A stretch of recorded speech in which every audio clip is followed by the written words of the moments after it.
Nikolich. I'm trained as a research scientist focused on cybersecurity, and I'm the Director of Research and Innovation at the University of Illinois at Urbana-Champaign. My role in the School of Information Sciences, the iSchool at the University of Illinois, is to serve as both a research scientist as well as a Director of Research and Innovation. In my role as a research scientist, I look at adversarial AI, networking, and cybersecurity. In my role as a Director of Technology and Innovation, Research Innovation, I think a lot about how to take research technologies and get them into the hands of people who can use them. I work at the intersection of academia, unofficial research, enterprise, and government. When we think about misinformation and AI, there's a lot of misinformation about AI and its capabilities, and there's misinformation that is spread by AI. When we think about misinformation about AI, you can think about several articles that have come out about how robots are going to take over human jobs and cars can drive themselves. AI is very far away from being able to mimic a human brain.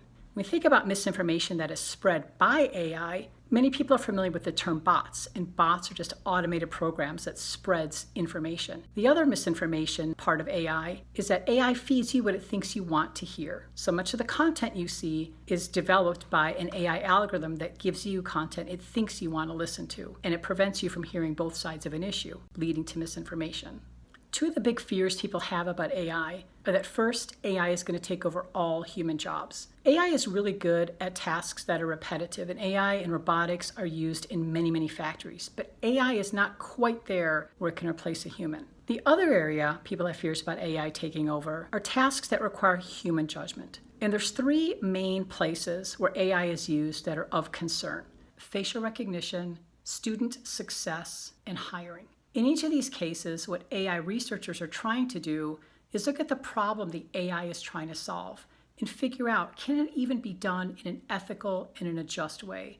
In the case of student success software, for example, AI is often used, especially during the times of COVID, to proctor tests for students, since teachers can't see if they're cheating or not. But the ways in which the AI is used to do the proctoring are sometimes imperfect. For example, students, if their gaze wanders off the screen, it might indicate to the AI system that they're cheating. We know this may not be the case, so refining the AI is really the task of scientists. And this is similar for AI in hiring. Whereas hiring managers want to use AI to help them expedite the hiring process and test people's skills, AI is often used imperfectly by assessing how a candidate looks or with the words that they use.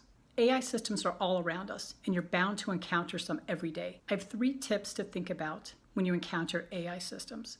One is to think about the use of the AI system. What problem is it trying to solve? And is AI the right way to solve it? The second tip, you give up a lot of information about yourself on a daily basis. When you're surfing the internet, when you're walking down the street. It's important to question what data you're giving up to feed AI systems decision making. The third thing to think about is the ethics of the AI system. For example, with student proctoring, the goal might be to reduce cheating. The side effect might be that the data used to feed a system to catch student cheating relies on buying and selling student data.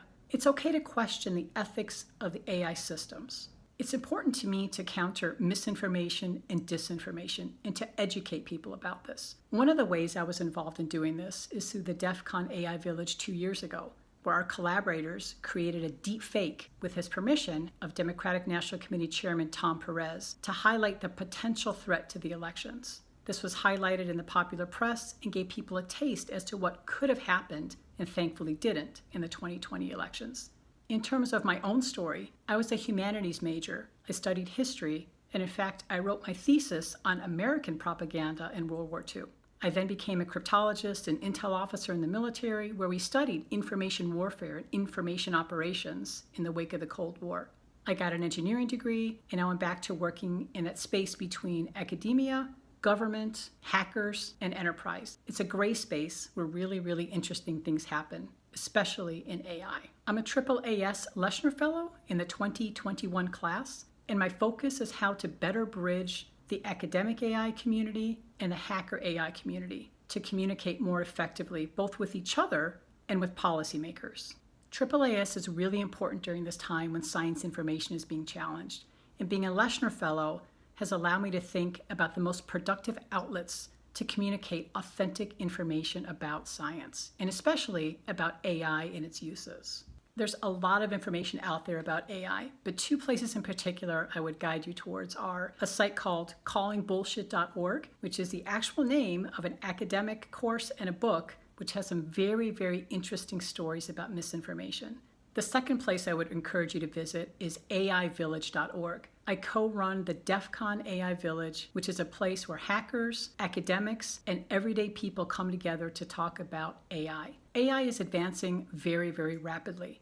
And as such, we need to equip ourselves to ask the right questions to make sure that AI is developed in an ethical, in a fair, and a useful manner. The future using AI is very, very interesting, but AI is a place that is rife with misinformation. My call to action to you is understand how AI systems are being used, who is using the AI systems, and what data is feeding the AI systems. By understanding this, you can look at AI with a critical eye and understand how it should be used in the future.